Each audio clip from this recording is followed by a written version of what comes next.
Gracias por el coche. Pero, por favor, no vayas a mi graduación, vieja. Me das vergüenza. Las palabras de Valeria cayeron sobre el patio soleado de nuestra casa, en la colonia Roma, con la delicadeza de un ladrillo. Sostenía las llaves del auto nuevo, un sedán compacto que brillaba bajo el sol de la Ciudad de México, un logro que me había costado incontables noches de insomnio y jornadas dobles en mi cocina económica. Mis manos, ásperas por el constante contacto con la masa y el jabón, se aferraron al delantal que llevaba puesto, como si fuera un ancla en medio de una tormenta repentina. Levanté la vista y la vi, mi hija, tan hermosa y distante, con la mirada puesta en la esquina donde sus amigos, esos jóvenes de familias adineradas que nunca habían pisado mi negocio, la esperaban con impaciencia. Ella no me miraba a mí, sino a su futuro, un futuro en el que, evidentemente, yo no tenía cabida. Mi reacción inmediata fue un silencio profundo, una quietud que siempre me ha servido de refugio. El sabor del café de olla que había tomado minutos antes se volvió amargo en mi boca. Continué masticando un trozo de pan que tenía, un acto mundano y automático que contrastaba violentamente con el caos que se desataba dentro de mí. Cada movimiento de mi mandíbula era un esfuerzo consciente para no dejar que el temblor de mis labios me delatara.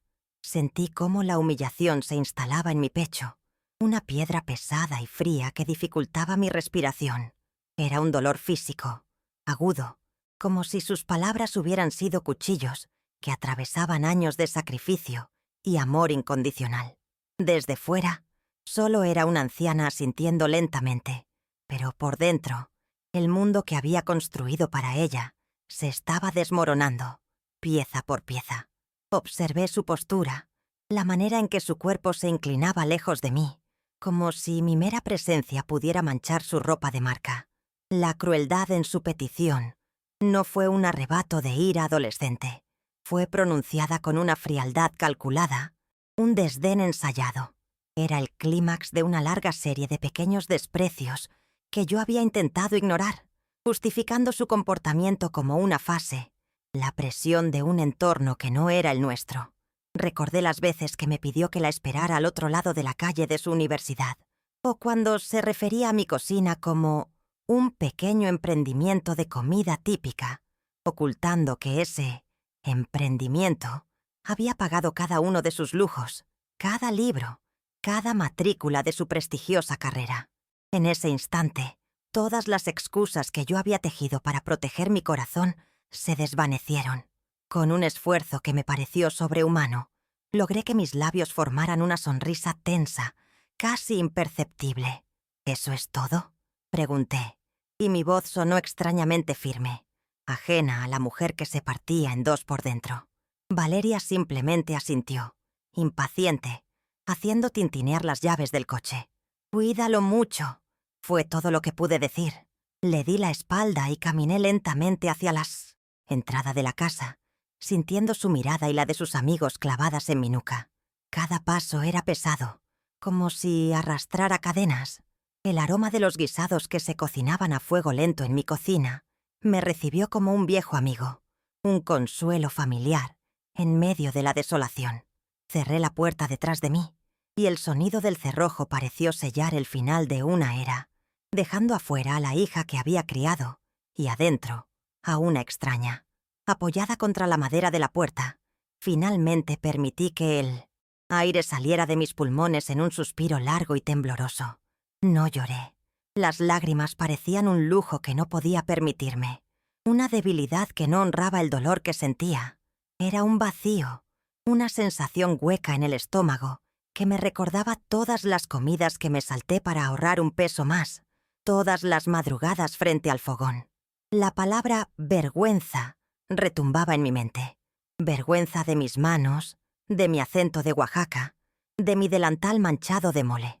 Vergüenza del mismo trabajo que le había dado el coche con el que ahora se alejaba de mí. En ese momento, en la soledad de mi cocina, una certeza fría y clara comenzó a tomar forma. El amor no podía, no debía, ser una invitación a la humillación. La noche cayó sobre la Ciudad de México, Envolviendo mi pequeño departamento en una penumbra que hacía juego con mi estado de ánimo, me senté junto a la ventana, observando el interminable desfile de luces de los coches en la avenida de los Insurgentes, un río de vidas anónimas que fluía, sin percatarse de la fractura en mi pequeño universo. El silencio en casa era abrumador, un vacío que antes solía estar lleno con la música de Valeria, sus llamadas telefónicas o el sonido de sus pasos. Ahora, ese silencio era un lienzo en blanco sobre el cual sus palabras se pintaban una y otra vez. Vieja, vergüenza. Cada repetición era un eco que resonaba en lo más profundo de mi ser. Un recordatorio cruel de que la persona a la que le había entregado mi vida entera me veía como un estorbo, un anacronismo vergonzoso en su nueva y brillante existencia. Apoyé la frente en el cristal frío de la ventana, empañándolo con mi aliento. En el reflejo borroso, vi a una mujer de 72 años, con el cabello plateado recogido en un chongo, apretado, y las arrugas que contaban la historia de cada madrugada, de cada olla pesada, de cada preocupación. Esas eran las arrugas que Valeria despreciaba. Eran el mapa de una vida de sacrificio que ella prefería ignorar. Por un momento, no me vi a mí, sino a mi propia madre, allá en nuestro pueblo de Oaxaca. Recordé su rostro, curtido por el sol y la vida dura del campo, pero siempre con una mirada digna. Ella nunca se habría dejado humillar así. Habría enfrentado la insolencia con una fuerza silenciosa, una sabiduría ancestral que yo, en mi afán por darle a mi hija una vida mejor, parecía haber olvidado en algún rincón de mi memoria. Pensé en el abismo que se había abierto entre nuestros mundos. Mi mundo olía a cilantro, a cebolla, frita y a maíz. Era un mundo de manos trabajadoras, de despertadores que suenan antes del amanecer y de la satisfacción de ver a mis clientes disfrutar un plato de comida hecho con amor. El mundo de Valeria, en cambio, olía a perfume caro, a café de franquicia y al cuero nuevo de los coches de sus amigos. Era un mundo de apariencias, de apellidos importantes y de una estudiada indiferencia hacia todo lo que sonara a esfuerzo. Yo nunca aspiré a ese mundo para mí, pero me desviví para que ella tuviera la llave de acceso. El error, ahora lo veía con una claridad dolorosa, fue pensar que ella querría llevarme consigo, sin entender que para entrar debía dejar atrás todo lo que yo representaba. La memoria, caprichosa y a veces cruel, me transportó de vuelta en el tiempo. Vi a una Valeria de 5 años, de pie sobre un banquito en mi cocina, con la cara manchada de harina, intentando amasar una tortilla con sus pequeñas manos. Su risa era el sonido más dulce del mundo, un bálsamo para mi cansancio. En ese entonces, yo era su heroína, la maga que convertía la masa en comida, la dueña del lugar más seguro y cálido de su universo. ¿En qué momento exacto se transformó esa admiración en desdén? ¿Cuál fue la palabra, el gesto, la ausencia que marcó el inicio de este quiebre? La pregunta flotaba en la oscuridad de la habitación, sin respuesta, mientras el recuerdo de su risa infantil se sentía como una herida fresca, un doloroso contraste con el presente. Afloró otra imagen en mi mente, el día que le compré su primer uniforme para la primaria. Ahorré durante meses, vendiendo gelatinas y flanes los fines de semana fuera del mercado de San Juan.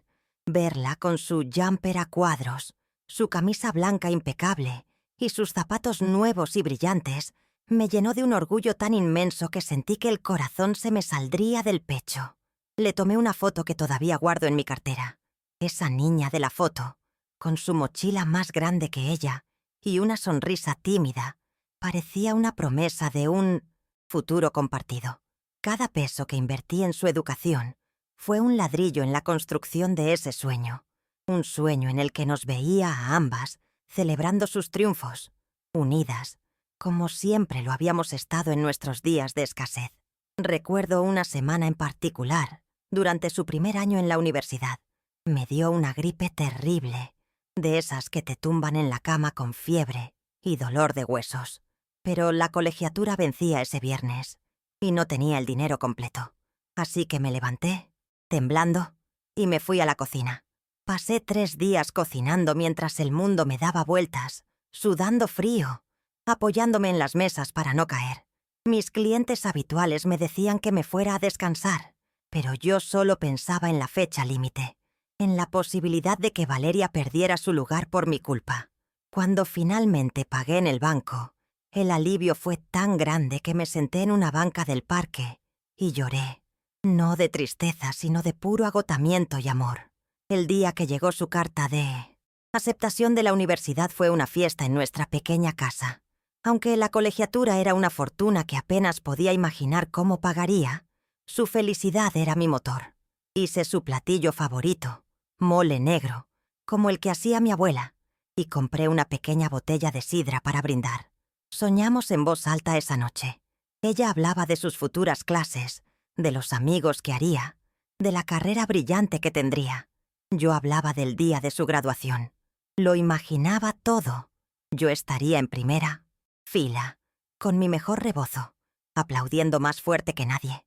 En mi fantasía, sus ojos me buscarían entre la multitud y compartiríamos una mirada de complicidad y triunfo. ¡Qué ingenua fui! La transformación fue gradual, insidiosa. Empezó con pequeñas correcciones a mi forma de hablar. Mamá, la gente educada no dice «aiga». Luego pasó a críticas sobre mi ropa. ¿De verdad vas a salir con ese delantal puesto?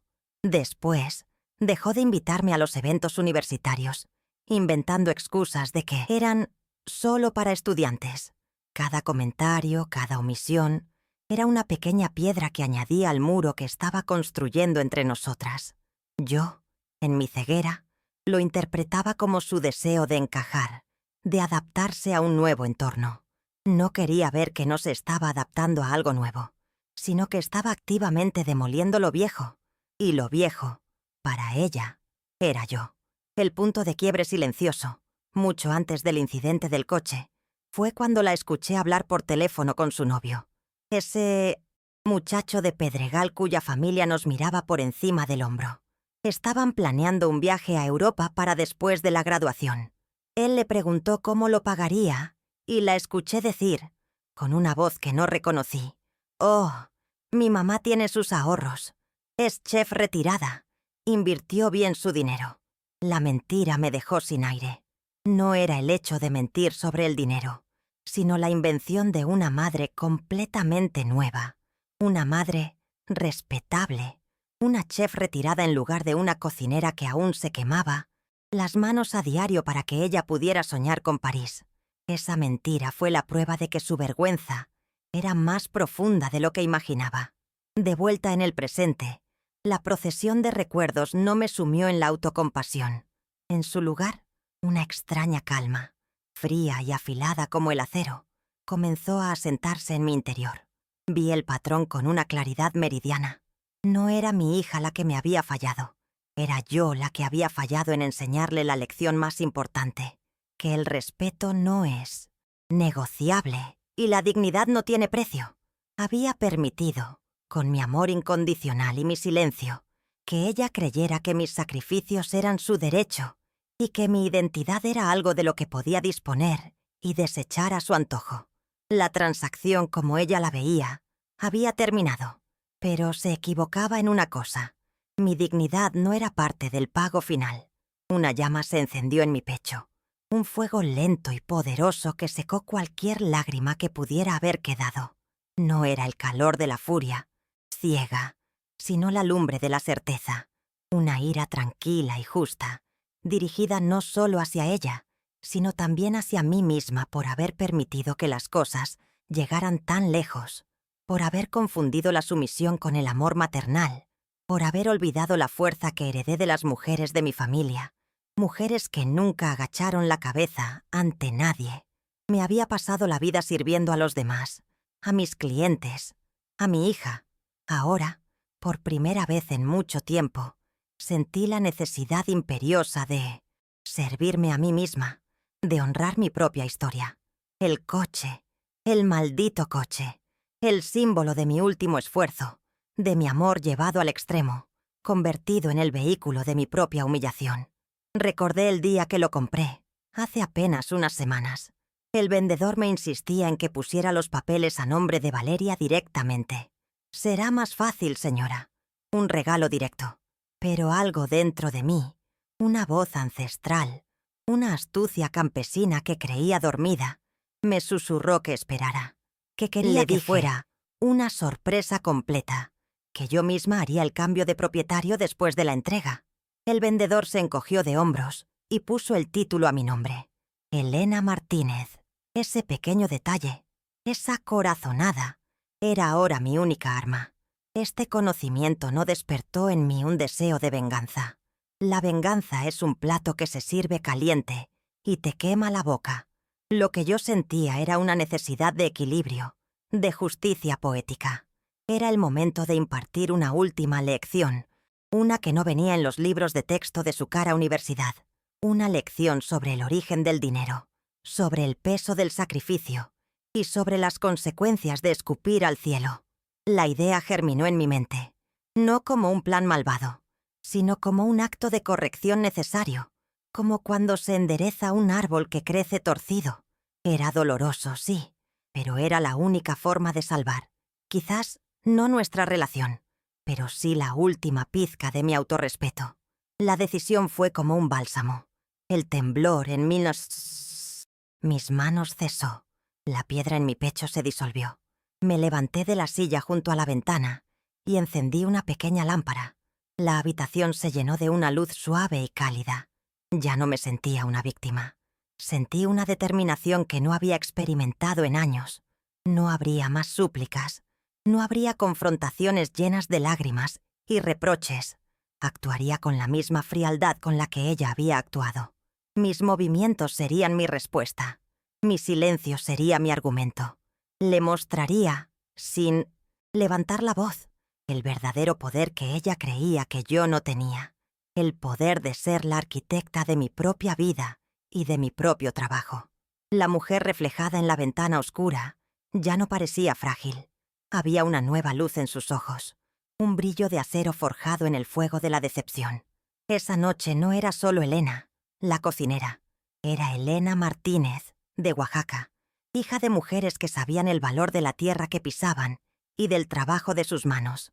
La mujer que había construido un negocio de la nada, que había criado a una hija sola, que había sobrevivido a la pobreza, a la soledad y al desamor. No iba a permitir que el capítulo final de mi historia fuera escrito por la ingratitud de nadie.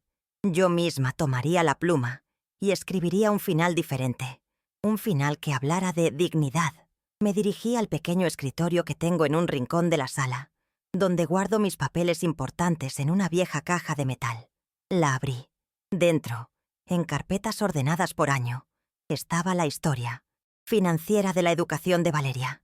Cada recibo de pago de la colegiatura, cada factura de libros, cada comprobante de gastos. Los había guardado por una costumbre de orden, para llevar bien las cuentas de mi negocio. Nunca pensé que se convertirían en las piezas de un rompecabezas que ahora encajaba perfectamente. Eran la prueba tangible de mi amor, pero también serían el testimonio irrefutable de su ingratitud. Los saqué y los puse sobre la mesa, uno al lado del otro. Mientras ordenaba los papeles bajo la luz de la lámpara, el plan se desplegó en mi mente con una claridad absoluta, cada paso definido, cada palabra pesada. No sentía alegría, pero sí una profunda sensación de propósito. Era un acto de amor propio, la forma más dura y necesaria de amor que a veces una madre debe ejercer. Iba a desmantelar el mundo de fantasía que le había construido, no por crueldad, sino para obligarla a pararse sobre sus propios pies en el mundo real por primera vez en su vida. Esa noche, mientras la ciudad dormía, yo renacía. La vieja, a la que le daba vergüenza, estaba a punto de recordarle a su hija el inmenso poder que puede tener una matriarca cuando se le falta al respeto. A la mañana siguiente me levanté antes de que el sol rozara los volcanes que custodian nuestro valle. El ritual del café, el silencio de la madrugada, todo era igual que cualquier otro día, pero dentro de mí, una calma resuelta había reemplazado la angustia. No había espacio para la duda o el arrepentimiento. Me Vestí con un cuidado que no era habitual para un día de trabajo. No con ropa de fiesta, sino con mis mejores pantalones oscuros y una blusa blanca, limpia y planchada. Era mi uniforme de batalla, la armadura de una mujer que iba a reclamar su dignidad. Cada botón que abrochaba era un paso más en un camino sin retorno. No sentía el dolor de la traición de mi hija, sino el peso solemne de mi propósito, la certeza de que estaba haciendo lo correcto, aunque fuera lo más difícil. Mi primera parada fue una pequeña gestoría en el centro histórico, un lugar de techos altos y olor a papel viejo. El gestor, un hombre serio y de pocas palabras, revisó los documentos del coche que yo había puesto sobre su escritorio. Le expliqué mi plan. No quería venderlo, quería cambiarlo. Un coche de lujo por un vehículo de trabajo. El hombre levantó la vista por encima de sus lentes, con una expresión de leve sorpresa, pero no hizo preguntas. Hizo un par de llamadas, su voz monótona discutiendo números y modelos. Mientras esperaba miré por la ventana hacia el zócalo. Pensé en la naturaleza de la propiedad, en cómo Valeria sentía un derecho inherente sobre el coche, sobre mi dinero, sobre mi vida. No entendía que la propiedad real viene del trabajo, del esfuerzo documentado en papeles, como los que ahora decidían su futuro. Con la dirección de una concesionaria en mano, llamé a mi compadre Ramiro, un vecino viudo y hombre de honor que había sido amigo de mi esposo. No necesité darle muchos detalles. «Necesito un favor, compadre. Acompáñeme a hacer un trámite importante». Su respuesta fue inmediata. «Claro que sí, comadre. Para eso estamos». Su presencia silenciosa y robusta a mi lado fue un bálsamo. No me juzgó, no me cuestionó. Simplemente caminó a mi lado, un testigo mudo de mi revolución personal. En un mundo donde me sentía cada vez más sola, su lealtad incondicional era un recordatorio de que los lazos verdaderos no se basan en la sangre, sino en el respeto mutuo y la solidaridad silenciosa, valores que mi propia hija parecía haber olvidado por completo. La concesionaria era un universo ajeno para mí, un palacio de cristal y metal brillante, donde los sueños de otros se exhibían con etiquetas de precios exorbitantes. Caminamos entre los sedanes deportivos y las camionetas familiares, vehículos que prometían estatus y comodidad. Pasé de largo junto a un coche idéntico al que le había dado a Valeria, y no sentí ni una punzada de nostalgia o arrepentimiento. Era solo un objeto, un caparazón de metal que había contenido una ilusión rota. Mi objetivo estaba en la sección de vehículos comerciales, un área menos glamorosa, pero infinitamente más real. Allí, entre furgonetas y camiones de carga, estaba el futuro de mi independencia, la herramienta con la que reconstruiría mi vida sobre mis propios cimientos. Mis ojos se posaron en una camioneta de trabajo, de un color blanco impecable, robusta y sin pretensiones. Era perfecta. Podía visualizarla ya con el logo de mi negocio en las puertas. Cocina de Elena. No sería un símbolo de estatus para impresionar a extraños, sino una declaración de mi identidad, un testimonio andante de mi trabajo y mi perseverancia. Acaricié el metal frío del capó. Esto era real. Esto era mío, ganado con cada taco, cada caldo, cada menú del día que había servido durante más de 30 años. El vendedor, un joven acostumbrado a tratar con familias que compraban el primer coche a sus hijos, se acercó con una sonrisa, ensayada, sin imaginar que estaba a punto de presenciar la transacción más extraña de su semana. La negociación fue sorprendentemente sencilla. Yo tenía los papeles en regla y una idea clara de lo que quería. El vendedor, al principio desconcertado por el intercambio de un coche de lujo casi nuevo por un vehículo de trabajo, pronto entendió que yo no era una anciana senil.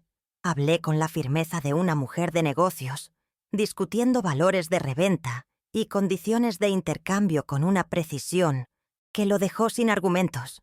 Don Ramiro permaneció a mi lado, con los brazos cruzados, su sola presencia añadiendo un peso innegable a mis palabras. Al final, el acuerdo se cerró a mi favor. Mientras firmaba los últimos papeles, sentí que no solo estaba adquiriendo una camioneta, Estaba firmando mi propia declaración de independencia, liberándome de una obligación que me había oprimido por demasiado tiempo. Conduje la camioneta nueva fuera de la agencia, sintiendo el poder del motor bajo mis pies. Se sentía diferente al coche de Valeria. Era un vehículo hecho para trabajar, no para presumir. Era honesto, como yo. Mientras tanto, en otro rincón de la ciudad, mi hija vivía en su burbuja de ignorancia. Imaginé su día, despertando tarde, eligiendo un atuendo caro, planeando encontrarse con sus amigos para alardear de su coche, nuevo, antes de la ceremonia. No tenía idea de que el mundo que daba por sentado estaba a punto de desaparecer, que los cimientos sobre los que había construido, su arrogancia eran de arena, y la marea estaba a punto de subir. Esa ignorancia era la prueba final de su desconexión con la realidad. Mi teléfono vibró en mi bolso. Lo saqué en un semáforo en rojo. Era un mensaje de texto de Valeria. Ma, necesito dinero para la gasolina y el estacionamiento de la uni. Deposítame, porfa. Era la misma demanda de siempre, formulada no como una petición, sino como una orden. Antes, habría dejado lo que estuviera haciendo para correr a hacerle el depósito, llena de ansiedad por satisfacer sus necesidades. Hoy leí el mensaje, sentí el peso de la costumbre, y por primera vez lo desafié. Apagué la pantalla del teléfono sin responder, y lo volví a guardar en mi bolso. El silencio, a veces, es la respuesta más elocuente. Era el primer ladrillo que quitaba del muro de mi sumisión. Un rato después, el teléfono vibró de nuevo. Otro mensaje. ¿Te llegó mi mensaje? Es urgente. La urgencia era siempre la suya, nunca la mía. Imaginé su ceño fruncido, impaciencia, la misma que mostraba cuando la comida no estaba lista a la hora que ella quería. Yo estaba en mi cocina. El olor familiar del ajo y la cebolla friéndose en aceite me envolvía.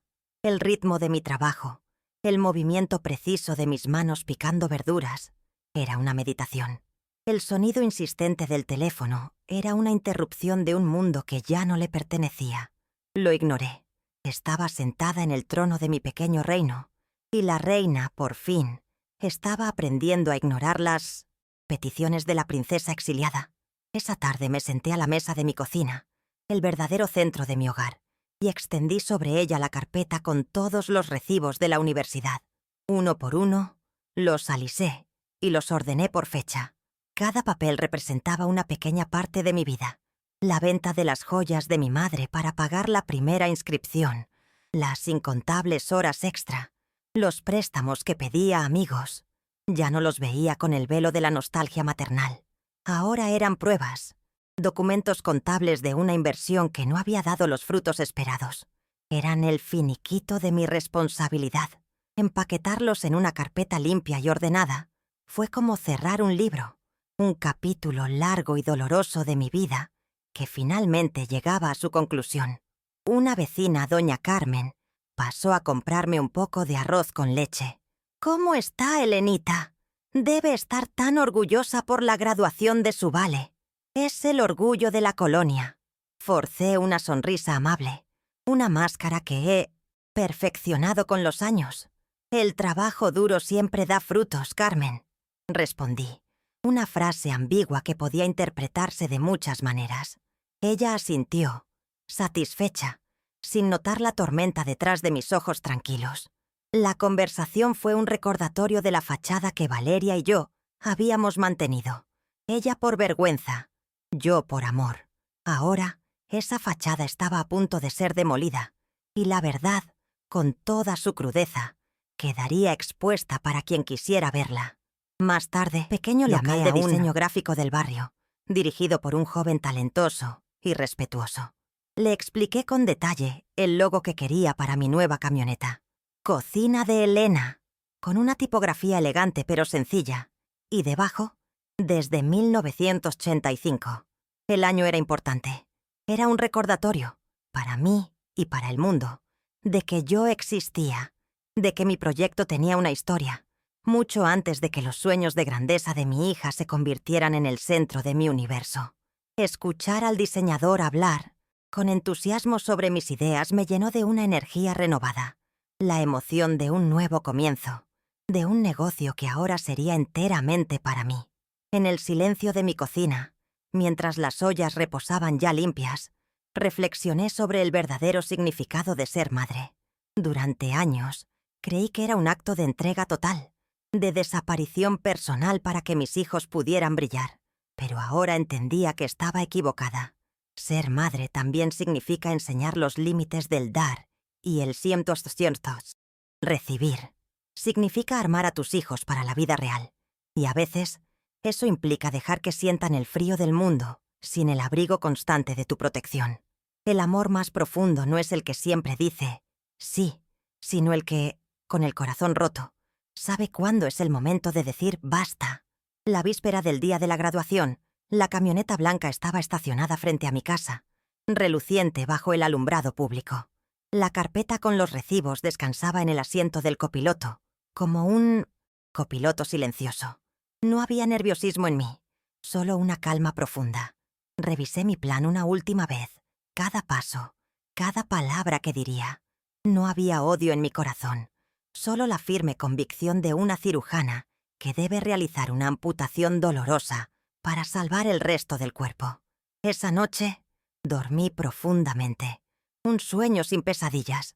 La paz que precede a la batalla cuando sabes que luchas por una causa justa. La tuya. Mi atuendo para el día siguiente ya estaba preparado, colgado fuera del armario. No el vestido de flores que había comprado con la ilusión de asistir a la ceremonia, sino mi ropa de trabajo, la que llevaba con orgullo. Un pantalón oscuro, una blusa impecable. No iba a la universidad como una madre rechazada que busca compasión. Iba como Elena Martínez, propietaria de un negocio, a realizar una transacción. Iba a reclamar un activo de la empresa. Mi ropa era una declaración de intenciones. No era la vieja que le daba vergüenza, era la mujer que había financiado el espectáculo y que ahora, con la misma calma con la que firmó los cheques, iba a bajar el telón.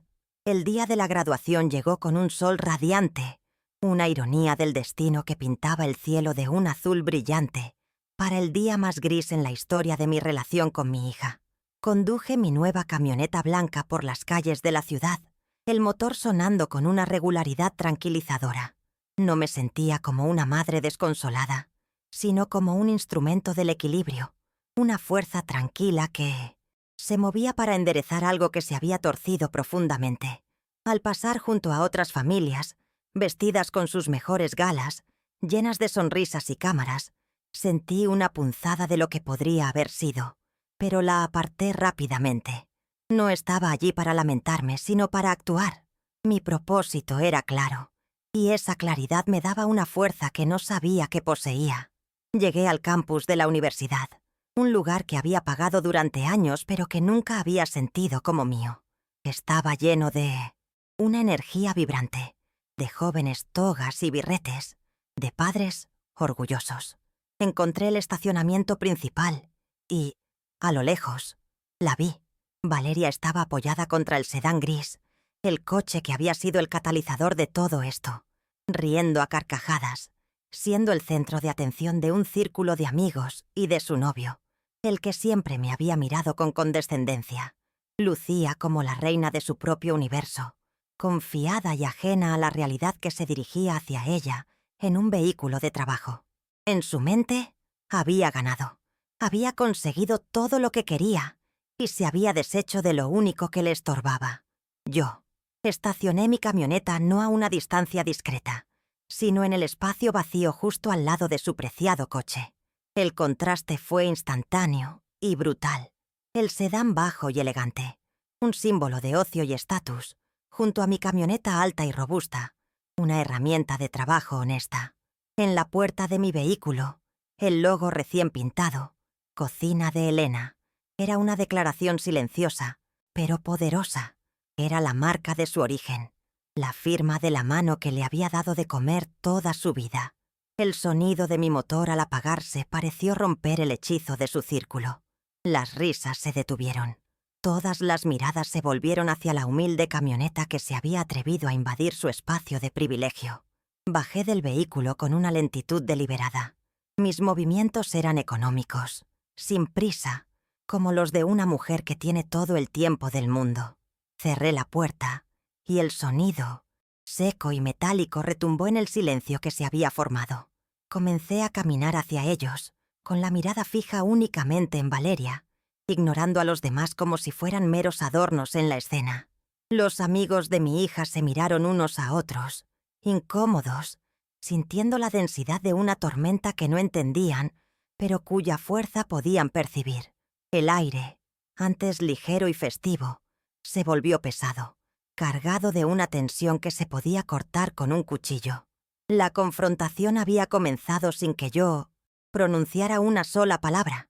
La expresión de Valeria pasó del júbilo a la incredulidad y de ahí a una furia helada, en cuestión de segundos. «¿Pero qué carajos haces aquí?», siseó, con la voz controlada para que solo yo la oyera, su preocupación principal siendo, como siempre, la opinión de los demás. «Te lo dije, te supliqué que no vinieras. ¿Acaso quieres humillarme a propósito?». La ironía de sus palabras fue tan amarga que casi sonreí. Ella, que me había llamado vergüenza, ahora me acusaba de querer avergonzarla. No entendía que yo no estaba allí para crear una escena, sino para terminarla de una vez por todas. Su mundo de apariencias estaba a punto de chocar violentamente con mi mundo de realidades. Permanecí de pie a unos metros de ella, enfrentando su mirada furiosa con una serenidad que la descolocó. Mi calma era mi escudo y mi arma. «No tienes de qué preocuparte, Valeria», dije, y mi voz sonó clara y firme, lo suficientemente alta para que todos la escucharan, pero sin una pizca de enojo. «Te prometí que no vendría a tu graduación, y soy una mujer de palabra». Hice una pausa, dejando que la confusión se instalara en el rostro de todos los presentes. Su novio esbozó una sonrisa burlona, claramente pensando que yo era una anciana que había perdido la razón. Una molestia fácil de despachar antes de continuar con la celebración. Entonces, sin apartar la vista de mi hija, extendí la palma de mi mano. «Solo vine a recoger algo que me pertenece. Por favor, dame las llaves del coche». La petición, tan directa y tan fuera de lugar en ese momento, la dejó sin palabras. Parpadeó, como si no hubiera entendido la frase. El novio soltó una risita arrogante. «Señora, con todo respeto, creo que el calor le está haciendo daño. ¿Por qué no se va a descansar a la sombra?». Su tono condescendiente solo reforzó mi convicción. Estaba tratando con niños que habían vivido demasiado tiempo en una fantasía que yo misma, por error, había financiado sin poner límites. La incredulidad de Valeria finalmente se convirtió en una ira descontrolada. «¿Te volviste loca? Este es mi coche. Fue mi regalo de graduación», gritó, perdiendo por fin la compostura. «Lárgate de aquí o juro que llamo a seguridad para que te saquen a la fuerza. Ya basta de tus dramas, vieja ridícula». Se aferró a su bolso, donde guardaba las llaves, como si fuera un salvavidas.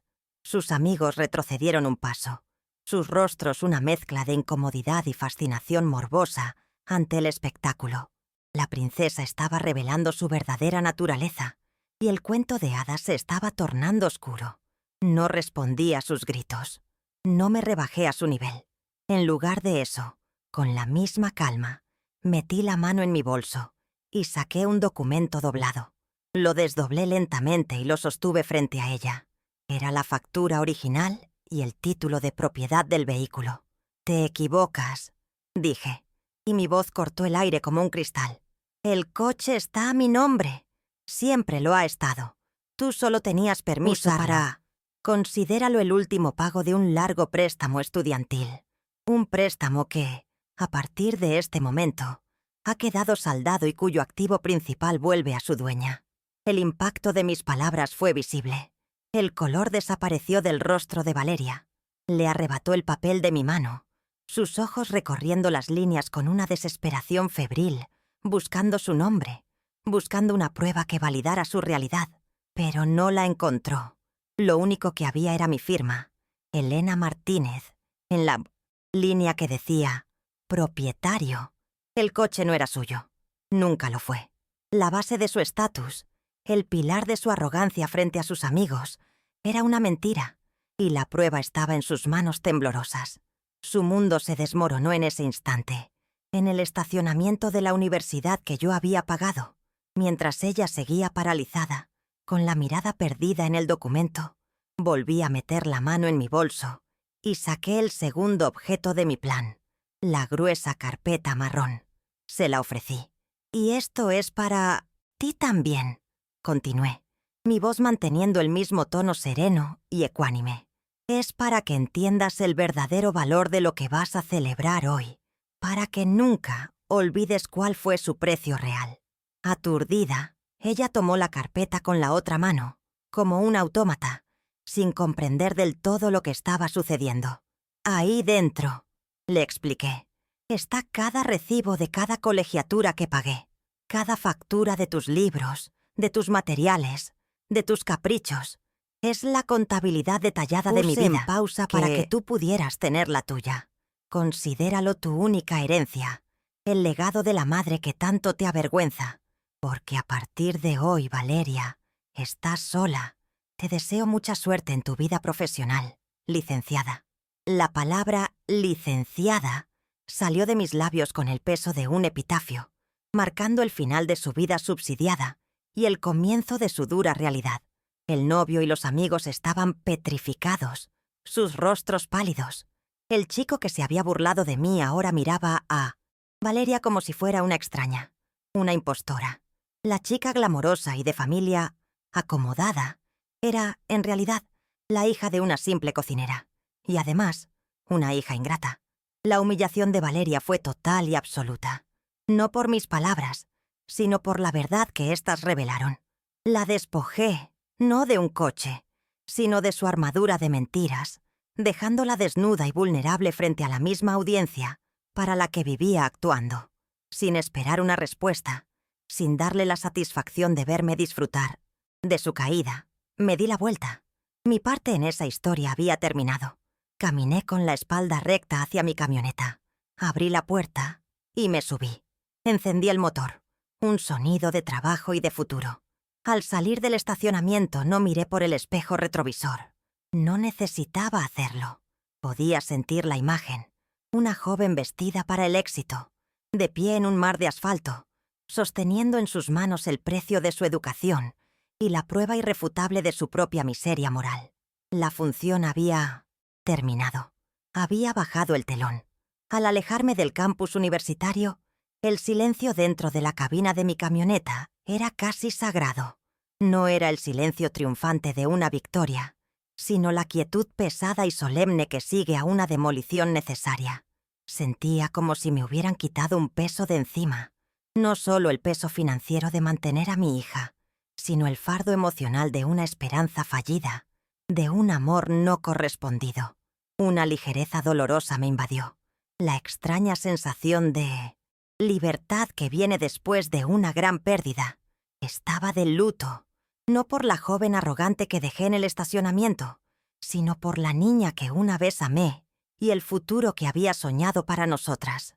Era el final de un capítulo, y el aire que entraba por la ventana se sentía como el primer aliento de una nueva vida. Mi instinto no me guió a casa, a nuestro apartamento ahora medio vacío, sino a mi cocina económica. Conduje por las calles familiares de mi barrio, y por primera vez en mucho tiempo, realmente las vi. Vi los colores de las fachadas, los rostros de la gente, los árboles de jacaranda que comenzaban a florecer. Conducir mi propia camioneta, un vehículo comprado con mi esfuerzo, y para mi propósito, se sintió como un acto de reafirmación. Cada vuelta, cada cambio de marcha, era una declaración de que estaba tomando el control de mi propio destino. Ya no era un satélite girando en la órbita de los sueños de otra persona. Era mi propio planeta, con mi propia trayectoria y mi propia fuerza de gravedad. Llegué a mi local, la cocina de Elena, y al entrar, el aroma familiar de comino, orégano y chiles secos me envolvió como un abrazo. Este lugar, con sus mesas modestas y sus paredes pintadas de un amarillo cálido, era mi verdadero legado. No un título universitario colgado en una pared, sino un negocio vibrante, un espacio que ofrecía sustento y consuelo a la comunidad. Este era el reino que yo había construido desde los cimientos, con mis propias manos. Aquí, Yo no era una vieja vergonzosa. Aquí yo era doña Elena, la jefa, la matriarca, la creadora de un mole legendario. Sentí una oleada de orgullo y pertenencia tan intensa que me dejó sin aliento. En lugar de sentarme a llorar o a celebrar, hice lo que siempre había hecho en tiempos de crisis: trabajar. Me puse el delantal, me lavé las manos y comencé a preparar los ingredientes para el servicio del día siguiente. El ritmo constante de picar, de remover, de sazonar, fue mi terapia. Cada movimiento era un ancla que me mantenía firme en el presente, lejos de los fantasmas del pasado y las ansiedades del futuro. El trabajo, que había sido mi herramienta de sacrificio, se transformó en ese momento en mi herramienta de sanación. Era la prueba tangible de mi valor, de mi capacidad para crear y para perseverar, independientemente de las tormentas emocionales que me rodearan. Mientras picaba una montaña de cebollas, las lágrimas finalmente llegaron. No fue un torrente de sollozos, sino una sola lágrima, caliente y silenciosa, que rodó por mi mejilla y cayó sobre la tabla de cortar, mezclándose con el jugo de la verdura. No era una lágrima por Valeria, la extraña en la que se había convertido mi hija. Era por la pequeña Vale, la que se dormía en mi regazo oliendo a talco de bebé, la que creía que yo era la mujer más fuerte y sabia del mundo. Lloré por esa pérdida, por el asesinato de ese recuerdo. Fue un adiós silencioso y necesario, el punto final a una historia de amor maternal que había llegado a su trágico desenlace. Más tarde esa noche, en casa, abrí mi armario y saqué el vestido que había comprado para la graduación. Era un vestido de flores discretas, elegante y alegre, la encarnación de una ilusión. Lo miré durante un largo rato, acariciando la tela suave. Ya no representaba un sueño, sino el recordatorio de una humillación. Con una calma absoluta, lo doblé cuidadosamente y lo coloqué dentro de una bolsa, junto con otros objetos que ya no necesitaba. Al día siguiente, lo llevaría a la iglesia para que lo donaran a alguien que pudiera usarlo para celebrar una ocasión verdaderamente feliz. Era mi forma de despojarme de la piel vieja, de dejar ir el papel que ya no me correspondía interpretar. Los rumores, como la mala hierba, no tardaron en crecer y llegar a mis oídos. Don Ramiro me contó, con discreción, que su sobrino, que trabaja en la delegación, se había enterado de que Valeria intentó denunciar el robo del coche. Los oficiales, al ver los papeles de Sian Nomatas, propiedad a mi nombre, simplemente se encogieron de hombros y le dijeron que era un asunto familiar, no un crimen. Su primer intento de usar el sistema a su favor había fracasado, chocando contra la simple y dura pared de la verdad. Su poder, basado en mi consentimiento y mi dinero, se había evaporado, y ella no tenía idea de cómo navegar el mundo sin él. Doña Carmen, mi vecina, llegó a la cocina unos días después, con los ojos brillantes de chisme y una falsa compasión. Me informó, con lujo de detalles, que la hija de su prima había presenciado toda la escena. El novio de Valeria, al parecer, la había abandonado en el mismo estacionamiento, llamándola mentirosa y arribista delante de todos. El estatus que tanto le había costado construir, la imagen de niña rica y sofisticada, se había hecho añicos en un instante. Había sido humillada, sí, pero no por mí. Había sido humillada por su propia red de engaños, que se derrumbó en el momento en que yo retiré el único pilar que la sostenía. Escuchaba estas historias con una serenidad que sorprendía incluso a mí misma. No había ni una pizca de placer en mi corazón, ni el más mínimo asomo de «te lo dije». La caída de mi hija no era mi victoria. Era simplemente una consecuencia, tan inevitable como la noche sigue al día. Sentía por ella una lástima distante, la misma que se siente al leer una noticia trágica sobre un desconocido. El vínculo emocional, estirado hasta el punto de romperse, finalmente se había desintegrado. Su vida y sus problemas ya no eran una extensión de los míos. Eran un eco lejano de un país extranjero del que yo había emigrado para siempre. Con el paso de las semanas, las piezas del dominó de su vida siguieron cayendo. Supe que había perdido el departamento de lujo que planeaba compartir con su novio y que tuvo que mudarse a un diminuto cuarto de estudiantes, enfrentándose a la realidad que siempre había despreciado. El diploma de su prestigiosa universidad no fue la llave mágica que ella esperaba.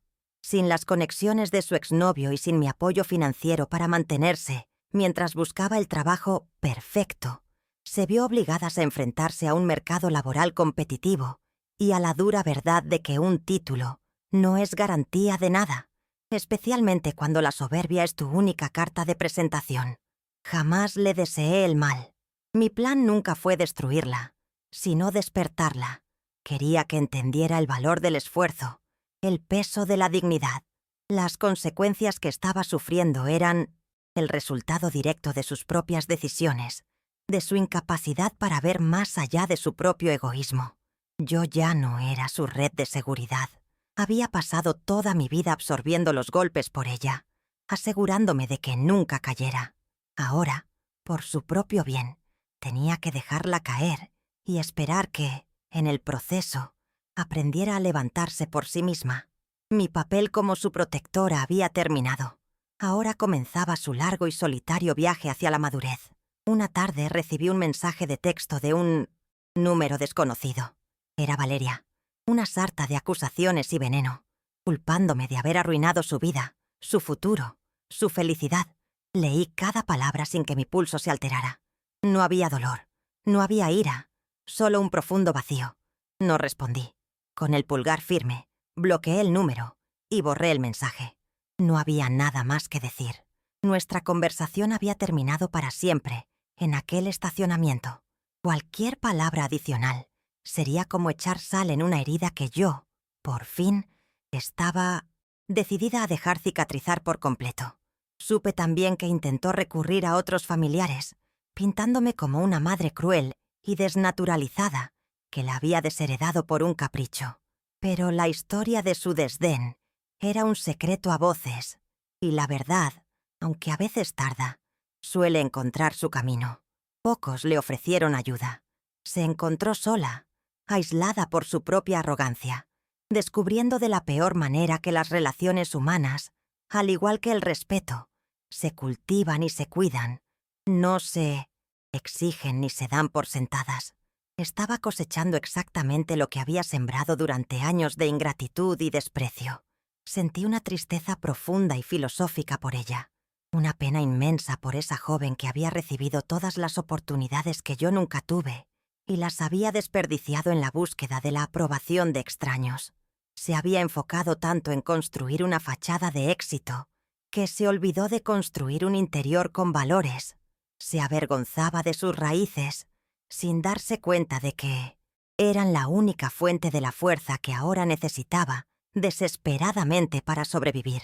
Su tragedia no fue perder un coche o un novio, sino haber perdido el rumbo de su propia alma. Poco a poco, las noticias sobre ella se fueron desvaneciendo. Su nombre dejó de ser el tema de conversación en el barrio. Se convirtió en una anécdota, un cuento con moraleja sobre la soberbia y la gratitud. Y mientras su estrella se apagaba en la distancia, la mía, que yo creía extinta, comenzaba a brillar de nuevo, con una luz tranquila pero constante. Mi vida no había terminado con el fin de mi rol como madre abnegada. De hecho, sin saberlo, apenas estaba por comenzar mi verdadero acto final, uno escrito y dirigido enteramente por mí. La camioneta blanca se convirtió en el motor de mi renacimiento. Puse en marcha un servicio de entrega de comida a domicilio para las oficinas de la zona, una idea que había tenido durante años pero que nunca había podido concretar por falta de tiempo y recursos. El logo de Cocina de Elena se hizo conocido en las colonias Roma, Condesa y del Valle. Mi negocio, que había estado estancado, comenzó a crecer de una manera que nunca había imaginado. La herramienta que había comprado para reclamar mi dignidad se convirtió en la llave que abrió la puerta a mi prosperidad. Contraté a Mateo, un joven del barrio, para que me ayudara con las entregas. Era un muchacho respetuoso y trabajador, con un hambre de aprender y una gratitud genuina por la oportunidad. Me llamaba Doña Elena con un cariño que contrastaba dolorosamente con el vieja de mi propia hija. Encontré en él una nueva clase de discípulo, alguien a quien podía enseñarle no solo mis recetas, sino también el valor del trabajo duro y la honestidad. Nuestra relación era profesional, pero estaba teñida de un afecto sincero y mutuo. Enseñar a Mateo los secretos de mi cocina, ver su entusiasmo al aprender a preparar mi mole, llenó un vacío en mi corazón. Descubrí que el instinto de nutrir, tan propio de una madre, podía encontrar otros cauces. Podía nutrir un negocio, nutrir a un empleado, nutrir a mi comunidad. Esta nueva forma de entrega era gratificante de una manera que el sacrificio ciego por mi hija nunca lo fue. Recibía tanto como daba: respeto, lealtad y la satisfacción de ver crecer algo gracias a mi guía y mi experiencia. Era una maternidad elegida, no impuesta. Con las ganancias adicionales y la carga financiera de Valeria eliminada de mi presupuesto, decidí invertir en mí misma y en mi negocio. Remodelé la cocina, pinté las paredes con colores más vivos, compré mesas y sillas nuevas y coloqué un letrero luminoso en la entrada. El local se transformó, reflejando mi propio renacimiento interior. Ya no era un lugar que hablaba solo de trabajo y sacrificio, sino un espacio que irradiaba orgullo, éxito y una alegría renovada. Mis clientes lo notaron y me felicitaron, y sus palabras eran un bálsamo para mi alma. Tomé una decisión que habría sido impensable unos meses atrás. Empecé a cerrar el negocio los domingos. Por primera vez en más de 30 años, reclamé un día de descanso para mí. Ese día se convirtió en un ritual sagrado.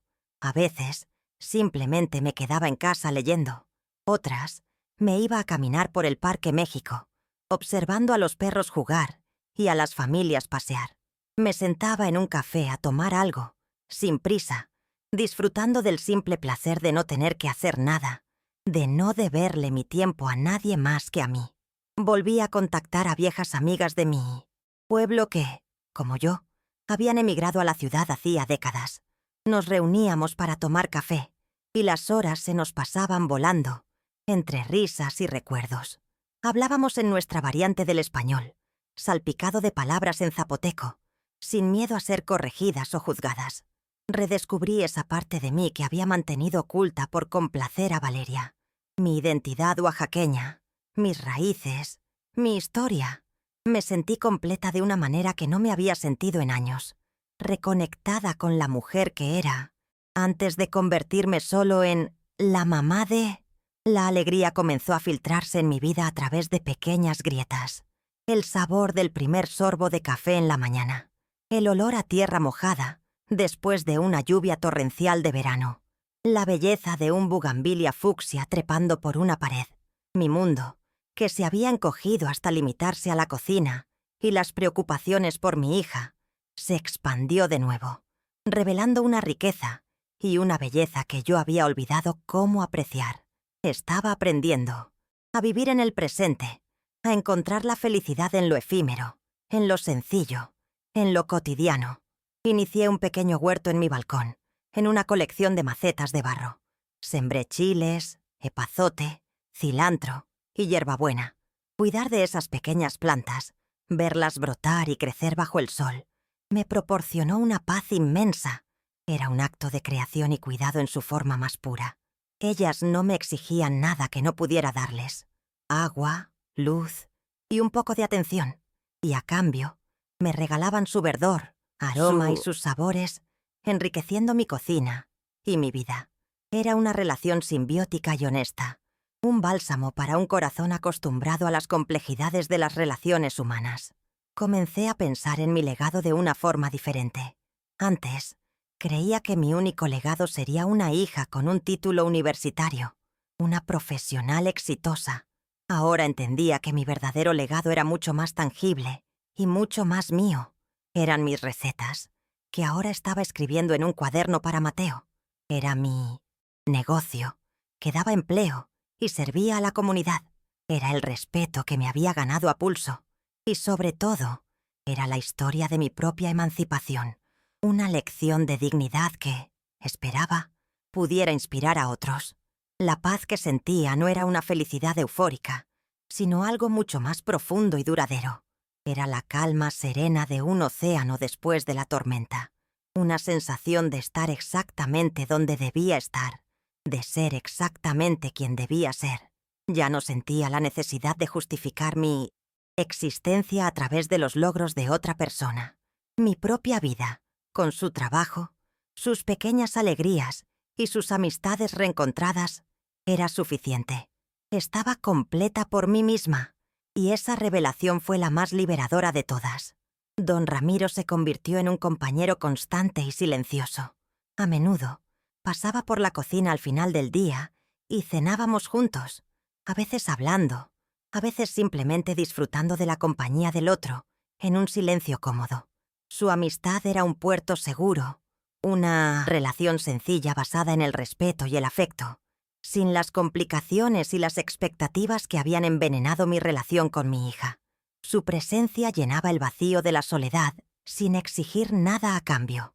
Un día, al revisar mis cuentas, me di cuenta de que había acumulado una cantidad considerable de ahorros. Era el dinero que antes se habría ido en la colegiatura, en la ropa de marca, en los caprichos de Valeria. Ver esa cifra, ganada con mi propio esfuerzo, y ahora disponible para mi propio disfrute, me hizo sonreír. Decidí que era hora de darme un regalo que me había negado toda la vida. Un viaje. Un viaje no para escapar, sino para encontrarme. Planeé un viaje a Oaxaca para el Festival de la Guelaguetza. Hacía más de una década que no volvía a mi tierra natal para esa celebración. La idea de volver a ver a mis primos, de caminar por las calles de mi pueblo, de respirar el aire de mi infancia, me llenó de una emoción infantil. Iba a volver al origen, a la fuente de la fuerza y la resiliencia que me habían permitido sobrevivir y, finalmente, prosperar. Era el cierre perfecto para mi círculo personal de sanación. Mirando hacia atrás, entendí la lección más importante de todas. El amor verdadero, especialmente el amor de una madre, no consiste en darlo todo hasta no quedar nada. Consiste en construir una vida tan sólida y digna que tus hijos aprendan con el ejemplo. Consiste en amarse a uno mismo, lo suficiente como para enseñar a los demás cómo deben amarte. Ya no era solo una madre, ni la dueña de una cocina económica. Yo era Elena Martínez, y por primera vez en mi vida, eso era más que suficiente para mí. Hoy, miro mi vida desde el mostrador de mi cocina renovada, un lugar que bulle de vida y risas. Mateo ahora dirige el fogón con una maestría que me llena de orgullo, mientras yo me encargo de saludar a los clientes, muchos de los cuales se han convertido en amigos. Ya no soy la figura anónima y cansada que trabajaba en la sombra. Soy el corazón, visible de este lugar, una matriarca respetada en mi comunidad. La transformación no ha sido solo en la pintura de las paredes o en el menú. La verdadera transformación ha ocurrido dentro de mí. Pasé de ser una proveedora silenciosa, una existencia definida por las necesidades de otra persona, a ser la arquitecta de mi propio y próspero universo.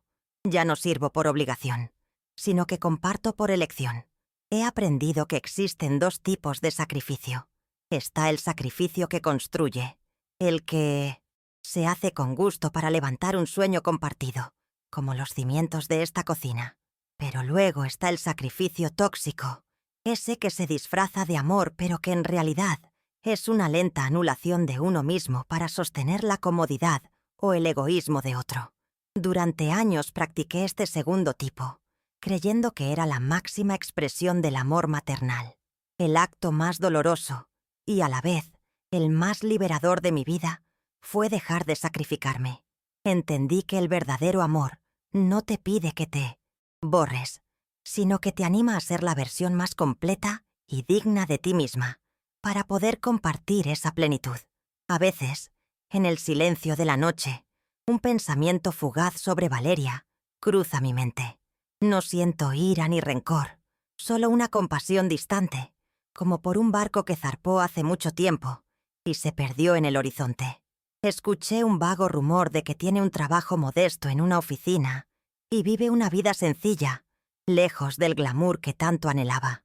Espero, sinceramente, que la dureza de la realidad le haya enseñado la lección que yo no supe impartirle con mi amor. He llegado a comprender que el perdón no siempre significa reconciliación. A veces, perdonar es simplemente soltar el ancla de la amargura y dejar que el otro siga su propio camino, liberándote a ti misma de su peso. Miro a mi alrededor y veo a mi verdadera familia, la que no está unida por la sangre, sino por el lazo mucho más fuerte del respeto mutuo. Mi familia es Mateo, a quien veo como el hijo que la vida me regaló. Es don Ramiro, mi compañero leal de cenas silenciosas. Son mis amigas de Oaxaca, con quienes he recuperado una parte esencial de mi identidad. Son mis clientes leales, que me aprecian por lo que soy y lo que ofrezco. Mi legado, ahora lo sé, no es una persona con un título. Mi legado es este espacio, este negocio, esta comunidad que he nutrido y que me ha nutrido de vuelta. Es la prueba de que se puede reconstruir una vida sobre los escombros de una decepción. Al final, la lección más grande es esta. La dignidad es la única propiedad que es verdaderamente nuestra. Te pueden quitar el dinero, la juventud y hasta las ilusiones, pero tu dignidad solo la puedes entregar tú. Es la columna vertebral del alma, lo que nos mantiene erguidos cuando el mundo intenta ponernos de rodillas. Es el tesoro que debemos proteger por encima de todos los demás. Ahora, dime tú, ¿qué habrías hecho en mi lugar? Cuéntame qué piensas en los comentarios. Y dime también de qué rincón de este mundo me estás escuchando. Me llena de alegría saber hasta dónde llegan mis palabras. Y si esta historia te ha conmovido, para ayudar a que este mensaje llegue a más personas, suscríbete al canal y comparte este video.